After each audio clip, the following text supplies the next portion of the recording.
to the convalescent hospital folks when you move down to Jensen Hall. Once you can figure out what to do with the roof, you got to have power. You could have easily maybe moved them back earlier. But I mean, I think those are the kind of things that get lost in the shuffle. So maybe to make a note on the side is reviewing those protocols and how we could facilitate making sure Elma and PG&E play nice in the sandbox together earlier in the day.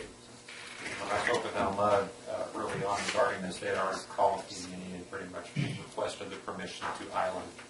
And the way it was portrayed to me is they got no pushback. PG&E knew they had a mess. They knew they weren't going to fix it anytime soon. They gave no timeline as far as when the half acre care fees were going to come back up and said, do what you got to do, you're on your own. So that's how it was portrayed to me. Now, I say there wasn't some political pieces underneath well, that. I think we're the kind of politics in the past, and that's what defined the protocol, so there's so many hours have to lap. I think what we need to do is look at how we can maybe improve upon those protocols and shorten the time frame a little bit. Maybe the sheriff could work with the county administration and Elma identifying what that is. Because I know Ron pretty much finally forced that issue and got things put into place, and we've had very little need to use it in recent years. I mean, remarkably, we haven't had any extended power outage like this in a long time. Yeah, well, with all that combined, we're still, the fact that we had power here in town within, it was about 12 hours, maybe a little less than 12 hours, we had power back here and some of the critical components here in town. Chester, they didn't get that. And even Quincy, they didn't get that. So we're real fortunate that little machine out there is serving the community well. So now we'll go back to, I'll touch on what Christy talked about with the nursing home. The decision to evacuate them was not an easy decision. And the benefit we have to us this time was a little bit of time to sit and talk about it and weigh the options. But it was there was a lot of discussions in our hallway as to what our options were. And the fact that we didn't know what kind of storm we were getting, aside from the winds that destroyed the roof, we weren't sure we were going to lose the rest of that roof. And that was a major component. I mean, we knew we had power outage already in the community. Their generator was functioning. That was doing fine. But the fact that we were going to have major rain intrusion and not knowing the timeline for a roof to come over and secure their roof was a huge part of that.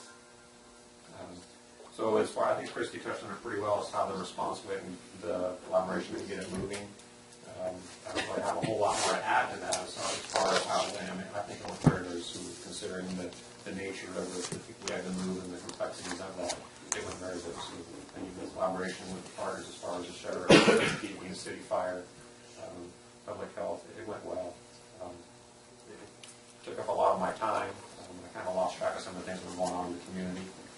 But I took the rest of the day to get caught up with that once again. That was so in regards to that, and I'll take you to where we're at today. For power, REA is back on. They've got all their main lines back in service.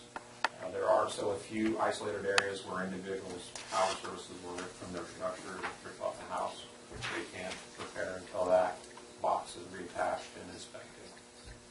And Elmwood has the same scenario here with individual homes. Their main grid itself is backed up with the exception of Spalding and Eaglet Basin.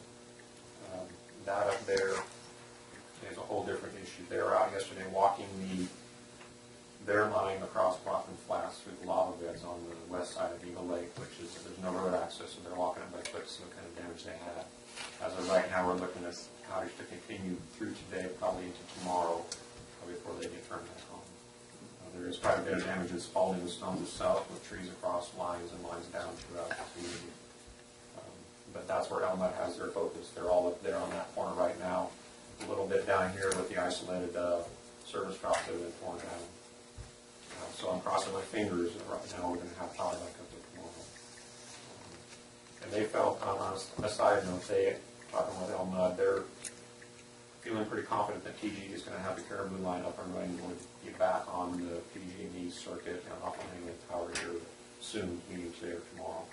What it sounds like. The Hack Creek line's a whole different animal. That will take a lot of hit out through the boiler there. It's going to be multiple days before we get that fixed. So let's see. And then the last thing I have as far as damage assessment, it's going to be take us a while to piece together what kind of damage we have. I mean, it's very obvious when you drive around, you've got buildings torn down, large barns that are flattened, trampolines, play structures, metal roofing, asphalt roofing, you name it. It's straight all over the county. So it's going to take us a while to figure out what kind of damage we have. There's a house out A3 that's going to have major damage if it can survive the three trees that are laying on it right now. We did have one house out in Furlong where a tree went through a mobile home with no injuries. But those are the only two ones that I know there was major damage to a structure from a tree. Most of them were power lines and were vehicles or fences and that kind of construction. So with that, and I'll talk to you today that mercy declaration to kind of clean up some of the stuff we did this weekend. And what that declaration will do for us will open the door for reimbursement once we get an idea of what kind of costs were incurred and what our expenses were. Well, we needed a motion to ratify your decision. You have that motion? I'll make that motion. I'll second it. Several. All in favor, say aye. Aye. Opposed, say no. Ayes have it. Thank you. Any questions from anybody? I have some questions. I want to say something. Okay. Sheriff, you got the gun. Say what you want. So, I know you guys have a heavy agenda today, so I'll be quick, but obviously, why we do so well through these is strong partnerships. Eric does a great job. He's a great partner for us. We're on the phone all day long when these types of things happen. Mel's staff, Christy, Bethany, and all of them, they did a wonderful job too. The best part about it is, I stop in there, check in, see what's going on, and then I know they have it handled, so we can move on and do what we have to do. And I really appreciate that, relationship that we have amongst our public safety staff. We did sustain some damage to vehicles down in South County. A little spooky. Some of our guys down there, they were trying to get to that car accident, and I'm listening to them on the radio, and they're like, we have zero visibility. I mean, they are just inching along trying to get to this crash, and then one of the windows, a tree comes and breaks out the rear window of one of the vehicles, and then the guy couldn't hear his radio or anything. It was spooky there for a little bit. We had big lines down by the mark. I think we had 5 or so power poles go down. We had to string at 8. 11, okay. We had to string at 8 somewhere else, and it was interesting. I was watching one of our guys go through a roadblock, and all of a sudden this big limb breaks loose and comes out all right towards the patrol car as he's driving through there. Luckily it bounced and it bounced off the car. It didn't cause too much damage. But one thing I wanted to mention though is Tony Shaw. He came out. He actually called me in the afternoon. He was probably after he got done with Mr. Chapman. He was the only guy at the admin building. He said, "Hey, you care if I come over there?" I'm like, "No, that'd be great." So he came over and because we had some problems. We had some problems with the generator at the SO first. We called a repairman who actually said he served in the Navy and he would rather be on a ship in a hurricane than go through that storm coming in. But he came out here. Luckily, he was working on the generator at the SO when the fuel pump went out on the generator at the jail. So the jail goes dark, and when the jail goes dark, it's dark. And so our new medical personnel... How many windows? Not many windows yet. The ones we have are very narrow. Sorry. At least it's a mellow, too. Yeah. Anyway, so... but it was great. It was actually nice. Tony was there, so he walked around with me as we're dealing with the issue with the generators. But obviously when the jail goes dark, we had to call in some extra staff. We sent a bunch of patrolmen in there. We had some people that were stuck in a special housing unit with all the offenders in it. So we got help in there right away. But the good thing was, it was nice. I mean, he made a point of introducing himself to all the staff. And it really was nice to see that support from county editors. So I just want to take time to mention that. I got a couple questions. Dean, you said that you had staff stuck in That's good. an area they probably shouldn't have been stuck? Well, it's an area where they're with inmates anyways, but the problem is there's no egress for them right away. Okay. We have options where we can gain access to, Okay. for security reasons, we have options where we can get in there and get them out fairly quickly, but it takes a couple of minutes. So is that because the generator wasn't working correctly? Yeah, the generator started up fine, ran for a while, but the transfer pump, the pumps fuel from the large tank to the small tank, That stuff happens. yeah, it had died, Yeah. so. Never breaks down while it's resting. Yeah, well, you do all the tests and it works great, and then when you really need it, then it goes. Yeah. Okay, Betsy, you have questions for Dean? No, I want to remind the board and you that this is public comment and you can't take any action. So whatever you voted on before has to wait until H7. No, we are on H7. He We're in called, public comment. No, when the comment ended, he called up 8-7. Christie was the last one on public comment, and I said, because it fits in, I'm gonna take up H7 now, so that. I had a public comment, so we just abruptly stopped and went into H7. That's fine. No, I mean, I did back to order, and we'll start off with H1, mid-year budget revision. Is that you, Julie? That, Right there.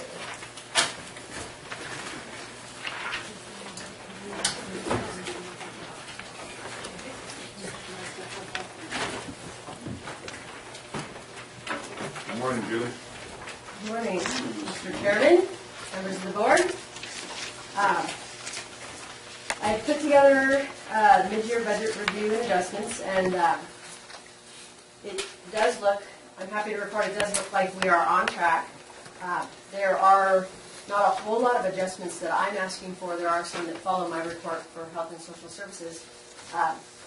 So there's not a whole lot of drastic changes, and I can go through those. But basically, this is kind of our first look at mid-year. I did attach several reports to it, and the memos from the departments to me and to the board talking about the couple of adjustments that we do have. I did attach some reports that are from our system, the general ledger system with the auditor's office, that groups revenues and expenditures by function and by fund and budget unit. So there's quite a bit of reporting here attached, but I thought it might be helpful for the board to look at, or there were certain areas you might be interested in. They're broken out by function. So at this point, we are projected to, like I said, follow the budget. Things are coming in as predicted, as they have in the past years, and expenditures are going along with how we've budgeted. So there are three, on the third page, there are three adjustments that I'm asking the board for today. There's two shifting around that require a majority vote of the board, and then one increase of revenue and increase of expenditure for the district attorney for some grant money that they are anticipating and need to be able to have the appropriation to spend that money by June 30th. So that's the second one. So under the juvenile hall, they are asking to shift some money to their juvenile hall budget unit from their state institutional care budget unit. So that's just within their fund. They're asking to move appropriation from one line item to their juvenile hall budget to be able to utilize that funding where they need it. And there's a memo included in the packet talking about that from the department. And then there's also an adjustment that I'm asking for transferring some money from non-departmental to personnel to cover some personnel items that have been occurring that weren't anticipated, that we need to be able to transfer some money to pay those bills. And then, like I said, the last one is the DA is happy to report that they're getting $25,000 of revenue, and they would like to increase their expenditures in special department. They're still trying to define what they want to spend at and what's allowable under this grant, but special department is a good place to put that appropriation, and it would cover multiple uses of that money potentially. So, and then the one other thing I have in here is compliments of the auditor's office.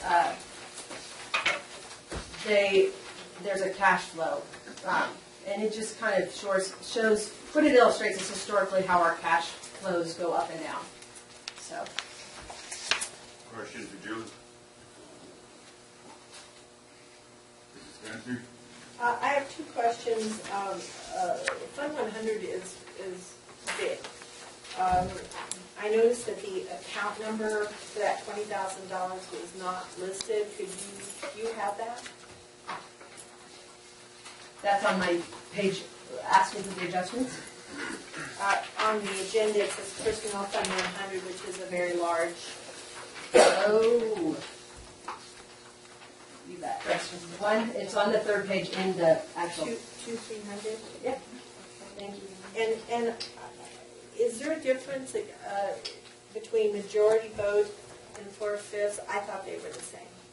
No, a majority vote would be 3/5 of a 5-member board and 4/5 of the 4/5. You're sure? Yes. The majority vote was the majority of the 5, which would be 3. Actually, a majority vote is 50% plus 1, but since we can't divide Bob into segments, yeah, you can't do that. So in order to obtain 50% plus 1, it takes 3 of the 5 votes to pass. A 4/5 vote is designed because of a 2/3 requirement, but there again, you can't divide board members into 2/3, so you have to exceed it, and that's why it requires 4/5 vote. Would it be too much to ask to put 3/5 or something more than majority? Because we had a question about majority meaning unanimous, and I said, no, I don't think it means unanimous. No, that's not. I can address that a little. Some of the, generally speaking, the actions of the board require a majority vote of the board. In the case of increases for appropriations of the county budget that occur after the adoption of the final budget, there's a higher standard of 4/5, and that's by The virtue term of the state majority, budget act. the term majority vote and term 4/5 vote are actually terminology that comes out of the government governing the budgetary process, but it also correlates with, the parliamentary procedure, whether it's Robert's rules or other designated bodies. And I think in this particular case, you could have some setting where there's only 3 board members here, and a majority vote would be 2 of the 3 voting in favor. Some cases, the state law requires that if you only have 3 members present, it takes all 3 members to be able to pass something. So there are different standards and leveling. It depends upon the action that is being required. So sometimes a simple minute order could be passed on a 2-to-1 vote, but a adoption of a resolution would require 3 of the 3 votes or 3 of the 5 votes, whatever would be the quorum that would be established. But you'd have to have at least 3 members to be a quorum. So those things are all clearly defined in the government code, and this terminology being used in this report is consistent with what the law wants. I mean, unless they change the law sometime in the last 40 years, it's got to tell us. Well, we just had a couple of questions come to us, and so I said I would bring it up to get clarification on the difference. Refer them to county council. I'm sure they'll be able to handle it. Are you clear now? Oh, I knew, but I was asked to bring this up, so thank you. Do you have any more questions? No. She was just testing to see if you Yeah, I mean, if there's only 3 of us here, it still takes 3 votes. If there are only 3 of you there, the way I understand it, you're right. It takes 3 votes of the board. There's only 3 members present, and a 4/5 vote is required. The 3 members cannot pass it. Not going to happen. I took it directly from the County Budget Act. It's very strict in there what's required, but it doesn't define majority other than Okay, majority. let's move on to your question to Julie on her report. Seeing none, we have a motion. We have to do these individually, I would say. I don't think that's necessary. We bundle them all in one. Could I make- As long as As they're long as we get approved by 4/5 vote. Could I make one comment? In here, we have attached is the kind of year-to-date budget unit summary, and the format that we have before us is relatively new, and I'm sure it was Diana who put this together, and I want to say I really appreciate it because it has all the information pertinent to a particular line item on one page. You have the appropriations here, revenues, and the expenditures kind of flowing across it. In the past, a lot of times the reports we got, you had to go look in this section for the appropriations, this section for how much is in the budget, and this section, and I think integrating it like this here is a huge step forward, and I just want to thank staff for that. Okay, thank you, Jim. We're going to take H1 with 1 vote, as long as we get at least 4/5, we'll be okay. Do you have a motion for that? We're talking about breaking into No, I'm talking about doing H1 all as 1 vote. Yeah, I would move that we do it all at once. If we get a 4/5 vote, then it's all passed. It's all good. Is there a second? Jeff, you said it? Aaron did. We got a motion and a second. Any more discussion? All in favor, say aye. Opposed, say no. Because of the 4/5 vote, it should be four. Yes, sir, you're right. Opposed, vote. Supervisor Chapman? Aye. Supervisor Alba? Supervisor Hempel, Aye. Supervisor Hammond, Aye. Supervisor Powers. All right.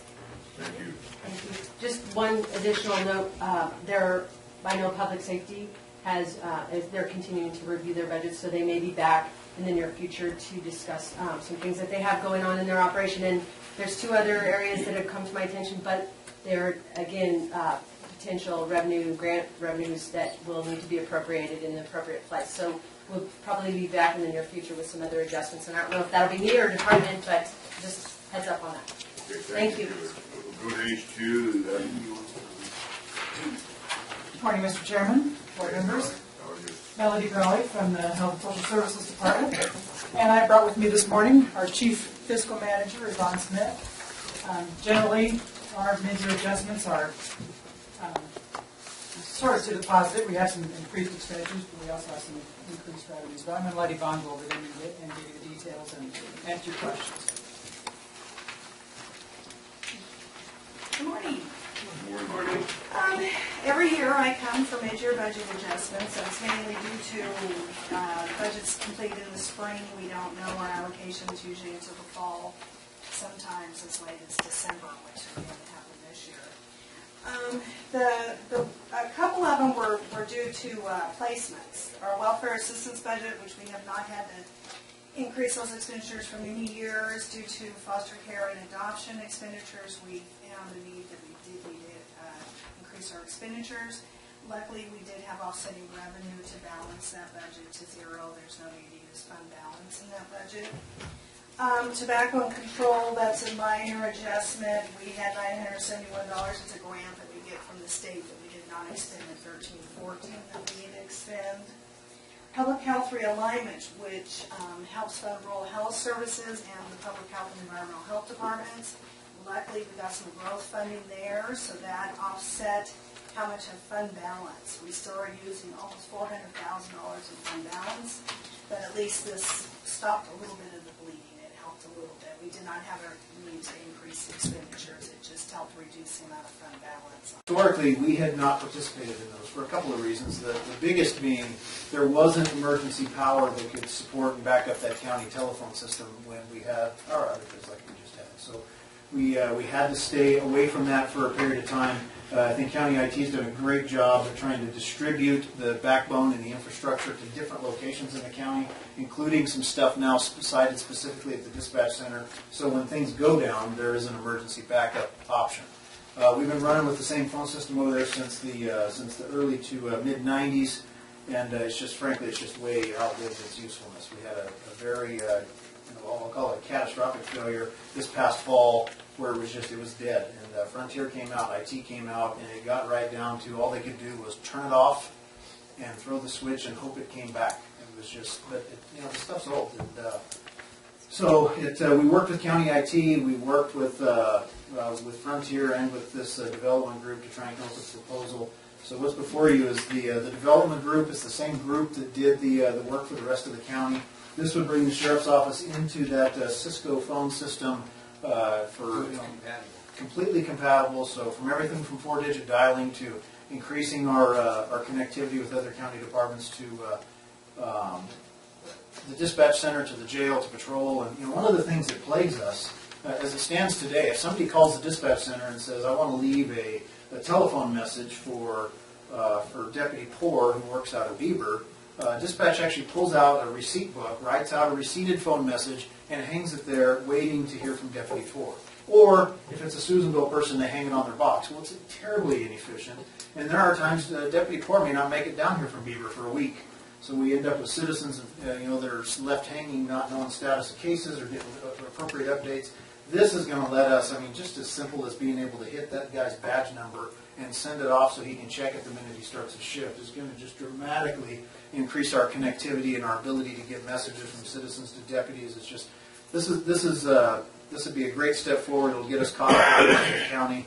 And so what's in front of you today is one piece, about $18,000 it's going to take to upgrade the county backbone to support new phones, upgrade the licensing and some of the infrastructure. And I apologize because some of this is out of my technical wheelhouse. But working with Robert and Lacey and everybody, I think we're all on the same page. So we have to upgrade the county system first.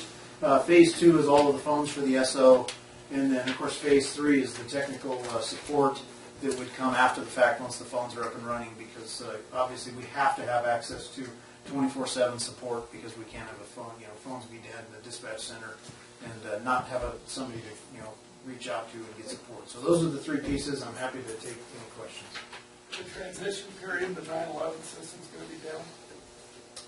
No, that's interesting, Tom. We're in the process. This is our year to get a new 911 system. So we had the 911 vendors up here last week. We are within inches of pulling the trigger on the 911, but we really need this piece done first, because we don't want 911 to do a cut over to the old stuff and then put in new stuff and then have to recut it again back into the newer technology. So this will take, I'm hoping, last time we did a contract with development group, the board approved it in about February, and it was done in about June.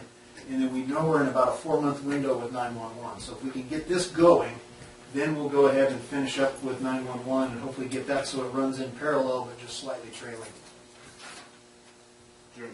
Not to pick off a scab, but 3 years ago, I think it was, we toured the jail facility, and one of the big issues besides looking at the communication, so this is consistent with the need. I mean, I think then you were identifying the fact that we need to be looking at upgrading, and you were looking at the options, but the big concern is the status of the locking systems and so forth, which is a huge need to be able to upgrade and take care of. And I know that we've got the monies basically sequestered in the budget, so the funding will be there. It's just a matter of getting.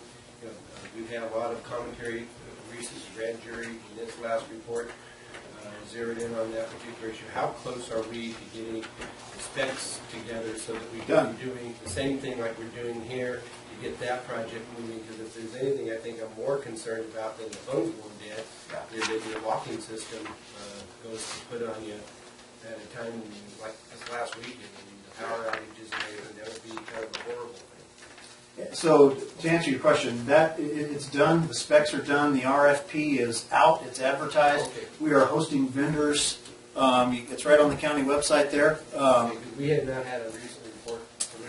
I'm glad to know that we're behind the curve instead of heading the curve asking that question. So we host vendors next week. They will be here to do facility tour, to check out the jail. We've already had some vendors that have come up and looked.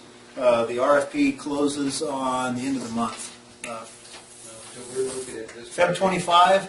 So we close on Feb 25. We will be back to the board as soon thereafter as we get a chance to assess those. And that is priority one right now, is making an assessment on those. And once we have what we think is the best package, we'll be back, similar to how we did with CFMG, and put on a pretty expansive discussion about what we're looking at, why we picked the vendor that we think is best. And then that will be, but that's moving. Well, because that's a highly technical thing, and I think that was the big challenge. And even if you find the money and stuff, putting that together and putting together something that will be implementable. It was a nightmare. I'm sure.